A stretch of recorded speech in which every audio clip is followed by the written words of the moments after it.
Welcome back, everybody, and Happy New Year. As I was looking at a Facebook post talking about what plans people had for 2023, I thought it'd be a good time for me to do an overall summary of my rods, kind of a 2023 rod arsenal. To start with, I'm going to do this in several different parts. The first part will be Tenkara rods broken up by American company. Recently I did a American versus Japanese kind of comparison between the various rod makers. So that's how I'm going to break this up. So I'll talk about the American company Tenkara rods that I have first, and then I will do part two, which will be all my Japanese company Tenkara rods, and then I'll do a third part, which will cover all of the Japanese Seiru and Keiru rods. That way I hope the length of the videos is more manageable. So to start with, I'm going to talk about several new rods that I haven't fished yet, so I'll make it clear on that. I'm not going to tell you how great they are as far as fishing and things like that, since I haven't used a lot of them. So the first company that I'll talk about are Tenkara Adventure Outfitters, and I just got these recently, haven't fished them yet.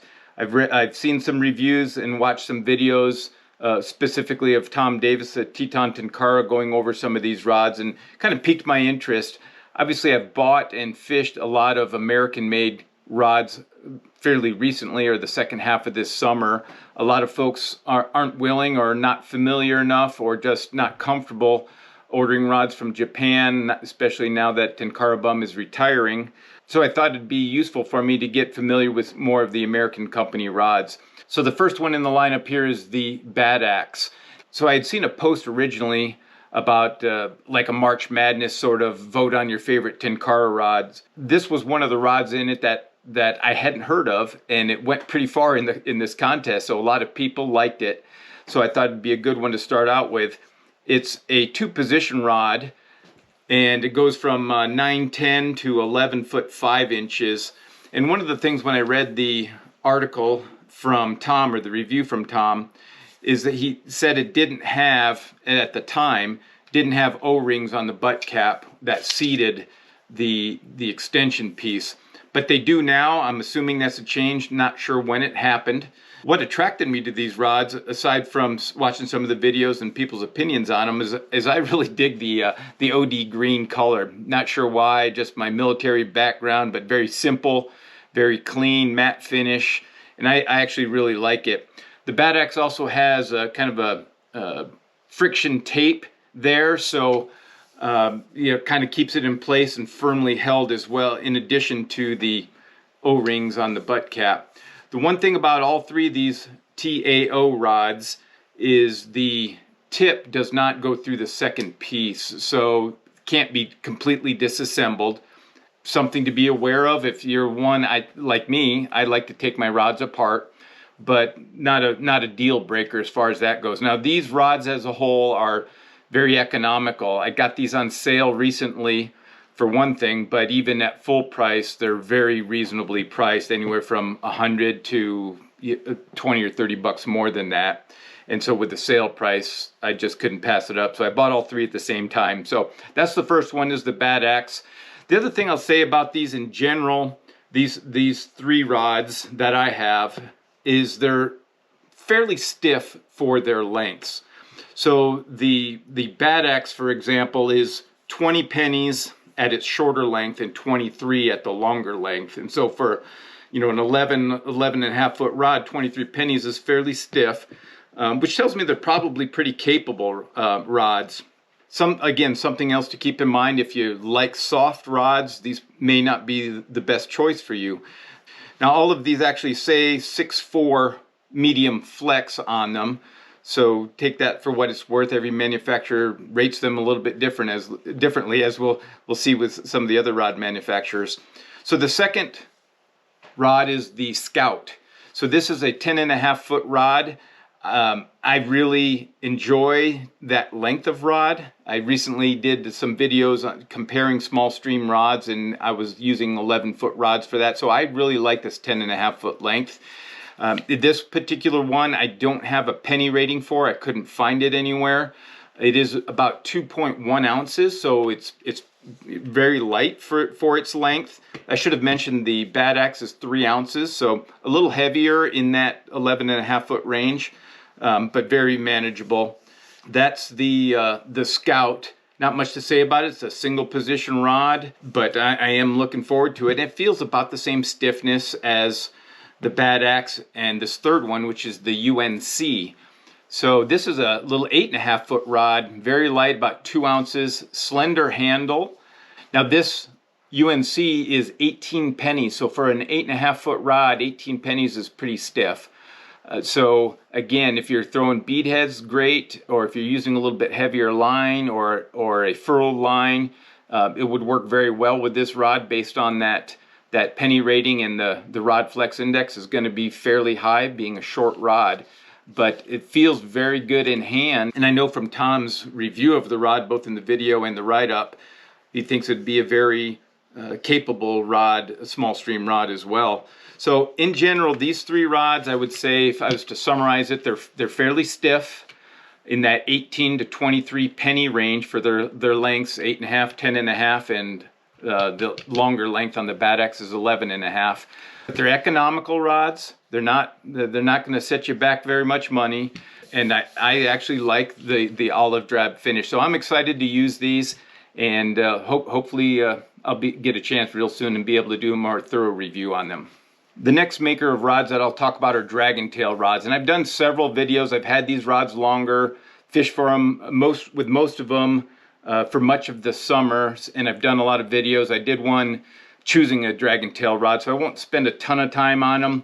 So I have the Hellbender first, which is their big fish rod, and it is very capable and will catch big fish, but it's 32 pennies if I remember right, but with the length and the mass of it casts very easily, and it's a great big fish rod in my opinion. I've caught good fish with it. It's a little shorter than some of the other big fish rods that I typically use. It does very well. I've used floating lines with it, with indicators on lakes. A recent video I did on that, catching really nice cutthroat on a big foam hopper on a alpine lake, and having a lot of fun with it. So I enjoy that rod, and I probably fish it as much or more than any of my other big fish Tenkara rods. The next one, I've done numerous videos, and this is the Mutant. And I've commented several times that this is my favorite of the Dragontail rods. It really has to do with the softer flex. Other rods like the Mizuchi and the Shadowfire, they're a bit stiffer, which is fine if that's the situation or your preference. But I enjoy a more full flex rod, more relaxing casting stroke for me. And it's a 3-position rod, goes out to 380, so almost 13 feet, 12 and change. I really enjoy this rod, and it just fits me in my casting strokes and my, I guess, personality, if nothing else. The Dragontail rod that kind of started it all for me, as far as buying more Dragontail rods, is the Mizuchi. I said it before, I bought it just because I've kind of become pen pals, if you will, or friends with Tom Davis, and I wanted it just because he was co-creator of it, and I enjoyed it much more than I thought I would. It piqued my curiosity as far as some of the other rods, so I went ahead and bought some of the others, but it's a 340 rod, so it's a bit shorter than the Mutant. And one thing I'll mention is both of these rods are pretty long in their collapsed position, in that 25-ish inch range. And that obviously drawbacks as far as packing or portability, but what it does do is it makes the 3 different lengths for these rods more different. So it adds a little bit of versatility, rather than having something, say, like the Tenru, which is very short collapse length, so one extra section doesn't really provide you a lot of variability. So that's a plus and a minus in my book as far as portability and versatility. The next rod is the Shadowfire, and that's their most economical rod. It's $85 normal price. I got this one on sale. I think it was 65 bucks. Couldn't pass it up. I've fished with it once. I haven't made any videos with it.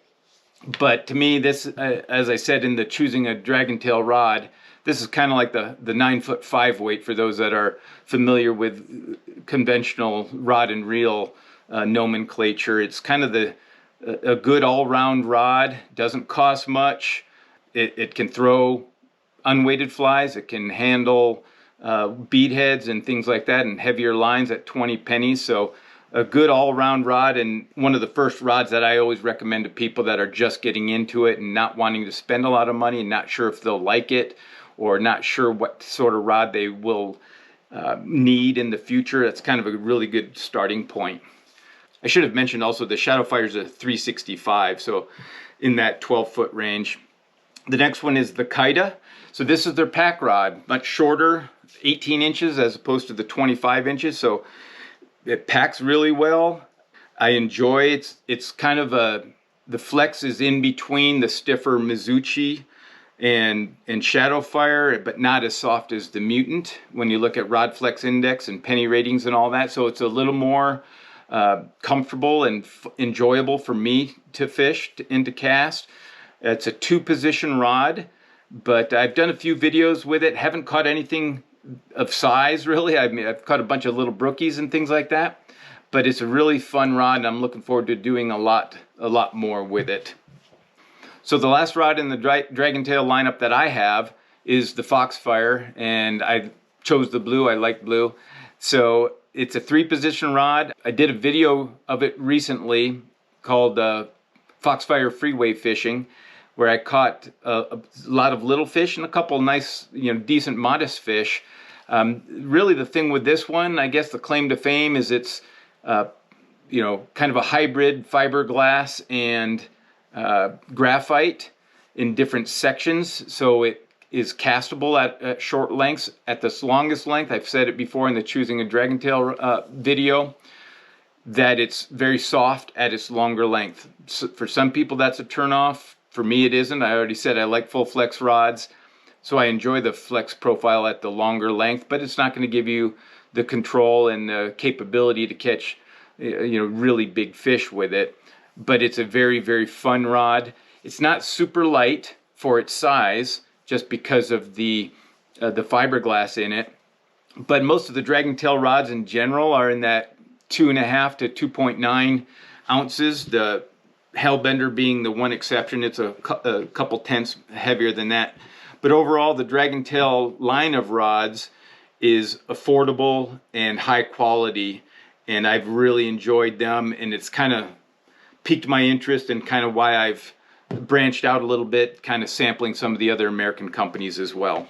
The next group of rods that I'm going to talk about are the Tenkara Tanuki rods, and this is one look at this, and it's kind of a Luong's signature. Some of the artwork that he has on these things are incredible, and the variety of colors. But this one is the Shinobi 395. I did a video with this one where I caught a whole variety of fish, a little baby bull trout, cutthroat, rainbows, whitefish.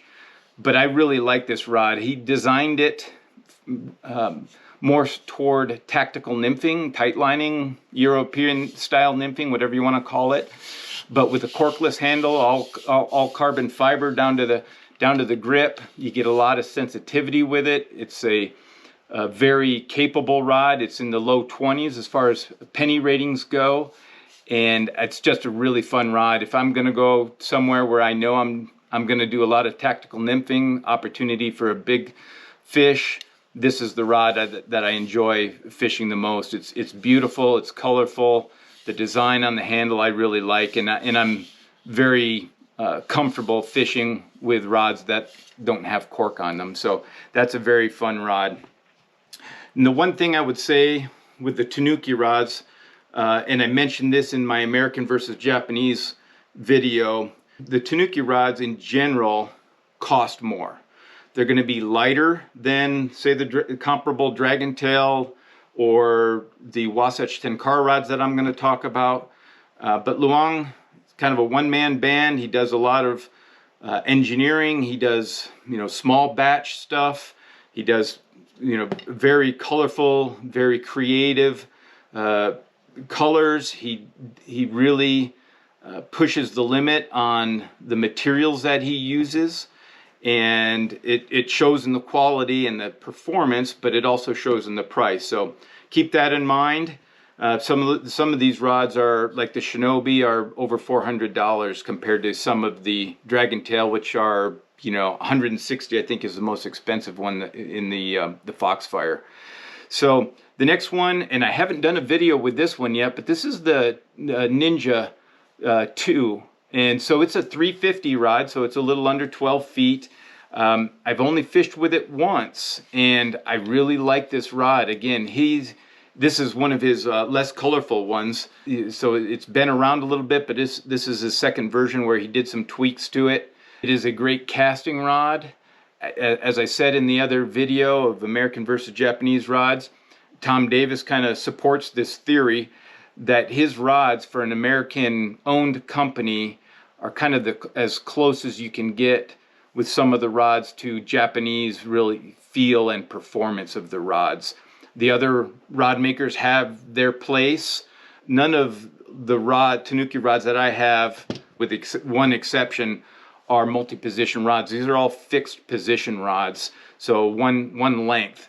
I know Luang, he mentioned that he was experimenting, testing rods that are variable length, but to meet his standards of his balance, his feel, he didn't feel it. He was ready to or wanted to come out with a rod because quite often multi-position rods are really a compromise, whether it's the balance, the feel.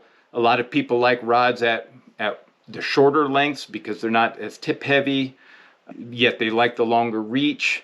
So there's always a kind of a give and take with multi-position rods, and Luang really wants to get all the performance he can out of a rod, and so he hasn't come out with any that really meet his standards as far as that goes. So that's the Ninja 2, and I haven't, like I said, I haven't made a video of it. I'm going to, but that particular day I was just enjoying the scenery, the spring creek I was on, and just wanted to fish without worrying about camera shots and all that kind of stuff. So the next one is the Tanuki Snow 325. He also has a black version of this as well, but I really liked the coloring of this. This is a great rod. I've done a couple videos fairly recently, or in the fall, and obviously today's New Year's, so it's been a few months, but this is a great rod.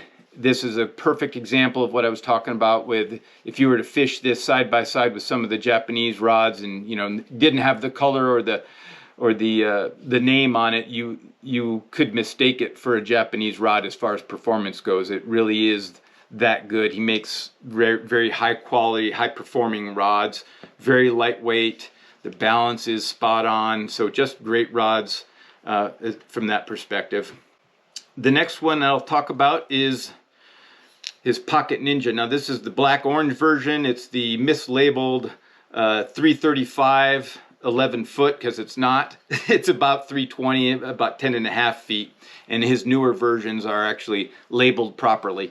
And he states that on his website when I bought this, so it wasn't a surprise. I just get a kick out of it.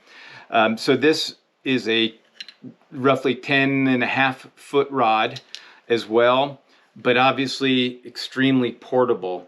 And this is another example of the engineering and the design and the materials that Luang uses to be able to get a rod like this short and have it perform like it feels like a longer section rod. So very flexible, it bends, it casts well, it's not overly stiff, you don't feel like you're handicapped because of the shorter length. But come backpacking time, I absolutely love it. I have a water bottle holder, and I'll try to put up a picture if I can find it, on my chest straps on my backpack, and I put it in there and about that much of it sticks out, and I put the little line reel over it, so as I'm hiking around, I pull it out, unwind it, leave the line attached to it, extend it, and I'm fishing in, you know, 15 to 30 seconds. Don't have to take off my backpack, don't have to rig anything up. So I love the portability. So much so that I bought the new Headwaters version, the 240. So this is an 8-foot rod. And obviously this is very colorful. It's the trout skin, he calls it. And haven't fished this yet. I got it fairly recently, and all the smaller streams are froze over. That 20 something below weather just doesn't lend itself to too much fishing. Had the Lillian sticking out, I noticed. So looking forward to it, though. I've seen some videos where he's taken this one and the newer version of that 320 rod and lifting up bananas. So it's kind of the going joke of whether it's a 2 banana or 3 banana rod. But I've seen these rods catch bigger fish than they ought to be catching, and also basically just bent in a U shape. So again, that's a real testament to his engineering that goes into these. Give you the cast and the feel of a longer sectioned rod, but in the package of a small rod. And I like this design so much as far as the trout skin that I have on order, and it's supposed to come tomorrow, of the newer Outbound Adventure. So it's the identical length to this rod, but it's colored like this. So I guess I'm going to have a backup Pocket Ninja, but I just wanted one that matched this because I think it's that cool. His other small fish rod, small stream rod, is the Golden Trout, and obviously that's very brightly colored. It's got very cool spots on it. Just a really neat rod, 1.4 ounces if I remember right. So it is very light, very lively. I did a video on this, and this is another one of those rods that I would say feels like a small, a Japanese rod, but just the balance of it and how lively it is.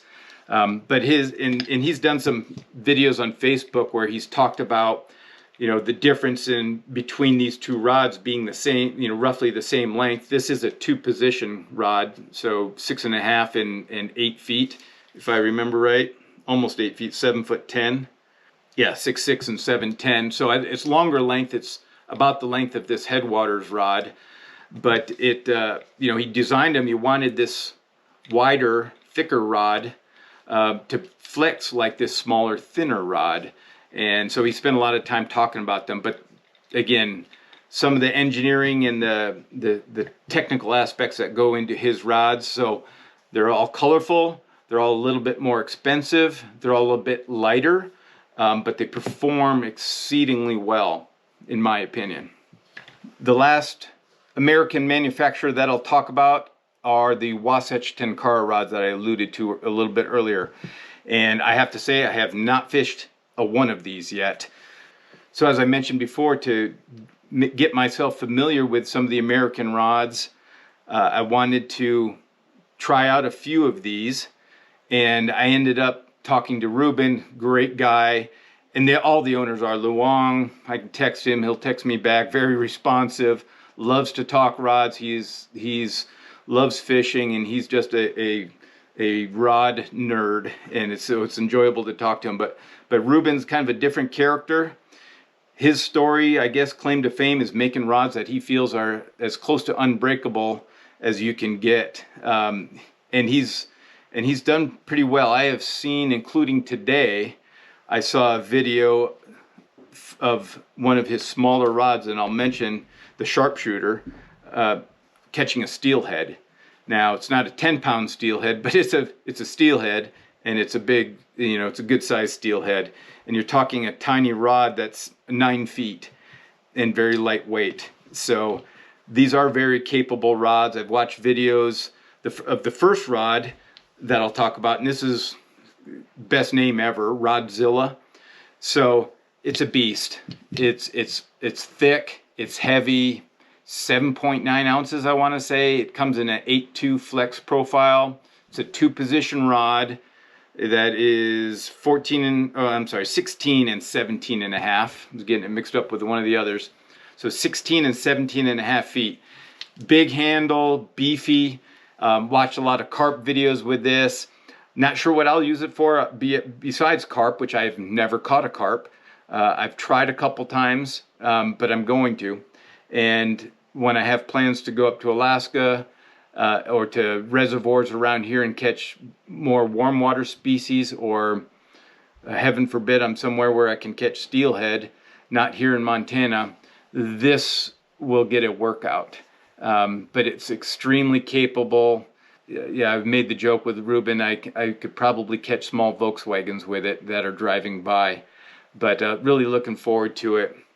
So let me back up a second. So I did say that, you know, he's trying to make virtually unbreakable rods. The other thing he's trying to do is make them affordable. And none of these rods are very expensive. I think the Rodzilla regular price, and I got it on pre-order when it was out of stock, so I think it was about 30 bucks off. So I got it at 170. It's normally priced 200, and that's about as expensive as these rods get. The next one is another first in the Tenkara industry, but this is a glow-in-the-dark rod. It's the Psycho. It's nearly as beastly as the Rodzilla, but it's 14.5 and 16 feet. And it's also an 8.2 action. It only comes in one action, these two bigger versions. The other ones, except for one, come in two different rod flexes. And I'll talk a little bit about those when I get to them. But this is a very cool rod. I've seen videos of it in the dark. It makes, you know, think of Luke Skywalker with a lightsaber. But it's going to be very capable. I've watched videos of it catching steelhead. You know, they tease about using it at night with mouse patterns, which I will try. So I'm looking forward to it. Again, 2-position rod, not as heavy, and actually the website doesn't have the weight on it, but it's certainly much less than the Rodzilla, but it's a little bit more than, say, the next rod I'm going to talk about, which is the T-Hunter, and this is kind of their rod that started it all. And this does come in two different flexes, the 8.2 and the 7.3. Now, Tom Davis did a review of the 7.3 and says it's very capable. He was catching 20+ inch rainbows on it. And it's a 3-position rod, and the lengths on this are, if I can read it in this light, 12, 13.5, and 15. So it's a fairly heavy rod at its longest length. I mean, you'll feel the tip heaviness. And that's one thing with going along with Unbreakable, and the way he reinforces the carbon and tries to make these very durable. They're going to be heavier. So these in general are fairly stiff, and they're heavier than some of the other rods that we've already discussed, but they're still very affordably priced. So just a matter of what you're trying to catch, and what you feel comfortable fishing with. But this is the 7.3 version, and so it's not the 8.2. 8.2 is probably a little more capable, but the 7.3, it actually, the flex is very comfortable. It's mid-20s as far as the penny rating goes, but because of the size and the mass of it, it actually flexes very easily. Again, it was his first one, started it all, and he's just expanded from there quite rapidly. The next one is Middle Fork. Now we get into the rods that, well, in addition to the T-Hunter, that continue to come in two different flexes. Now this one is the 6.4.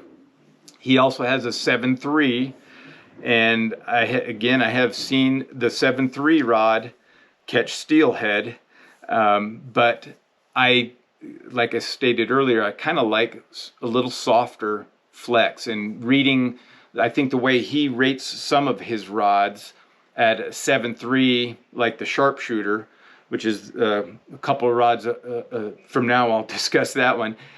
But when Tom Davis did reviews of them, it's more like an 8.2 flex. So I think his flexes are maybe a little bit different than some of the other companies. So I kind of defaulted to the softer flex just so they're not too stiff for my applications. So this rod is 9, 10.5, and 12 feet. It's 3.5 ounces. So again, heavy for its length, but what you give up in the lightness, I guess, with the extra masses is extremely strong. Again, watching people catch steelhead on these rods, that's very impressive. The next rod that I'll talk about is his baby Rodzilla, but this rod kind of started it for me as my first Wasatch Tenkara rod that interested me. It's 3-position, 8, 9, and 10, and it is very light rod compared to the other Wasatch Tenkara rods. I don't have the penny ratings on it. I haven't seen any other, I guess, formal reviews on it, but it's a 6.4 flex. He touted it as his softest rod that he has in his lineup, so that's kind of what attracted me to it. Plus I like the lengths, 8 to 10 feet for a lot of the small stream, but also knowing that it's probably very strong, but it's a great feeling rod, and this is more to my liking as far as what I like to fish with. So I'm very anxious to fish with that one, probably the most out of all of the Wasatch Tenkara rods. Now this one is the one I was saying, this is the sharpshooter. Again, 2 flexes, 7.3, 6.4. Again, I opted for the softer flex. When I read Tom's review of the 7.3 flex, it was 27, 28, 29 pennies. Much more like an 8.2 rod flex profile, much more stiff than I would want, much less pleasant casting for me if I'm looking to do, use unweighted unweighted flies or for smaller fish. I don't need to catch steelhead with my sharpshooter. I've got other rods that I could do that with. But 3-position rod, it is 6, 7.5, and 9 feet. So great range, very usable for the type of fishing I do in backpacking. So, and it's blue. The last Wasatch Tenkara rod that I'll talk about is this little beauty here. So this is the Darth Quattro, and just like the first ever glow-in-the-dark rod, this is the first 4-position rod. So it's 5.5, 6.5, 7.5, and 8.5 foot rod. And again, I opted for the softer flex, knowing that if I'm fishing water that small or tight quarters, where I go, there aren't big fish in that type of water. So I wanted the softer flex. Also, if you're fishing a short rod, I want it to be castable and enjoyable to cast, rather than something super stiff where, maybe bow and arrow cast might be the way to go. I don't enjoy that. I don't look for that. So I thought the 5.5 would be perfect for me. Just the feel of it, it's lightweight. I think it's under 2 ounces. 4-position, obviously, sort of a novelty. I don't know if I'll ever use it at the 5.5, but I'm gonna try. I'll do a video on it once the small streams thaw out, and see if I can catch fish at the different lengths and see how they feel. But as far as the wiggle test goes, it's gonna be a very fun rod. One other thing I would say about these rods, obviously a little heavier, a little stiffer in most scenarios, obviously not the Quattro. Very, very capable rods, and I think they're going to be extremely durable. And even the butt caps, anodized aluminum, so no breaking of cheap plastic or anything like that. The cork is very good on all of these. The other thing I really like is all of the butt caps are very accessible. No coin slots, no slippery stuff, very easy to deal with. But Rubin's Gold unbreakable rods, so they're stiffer, heavier, like I said, kind of simple coloring schemes, kind of a pastel colors. So I just, the more I handle them and more I talk to Rubin, the more I like them, and the more I'm looking forward to fishing them. So my next video will be the Japanese Tenkara rods, and I'll do some compare and contrast with them. But with that, let me know if you have any questions. Put them in the comments section, or let me know what you think about the various rods as well. We'll talk to you later.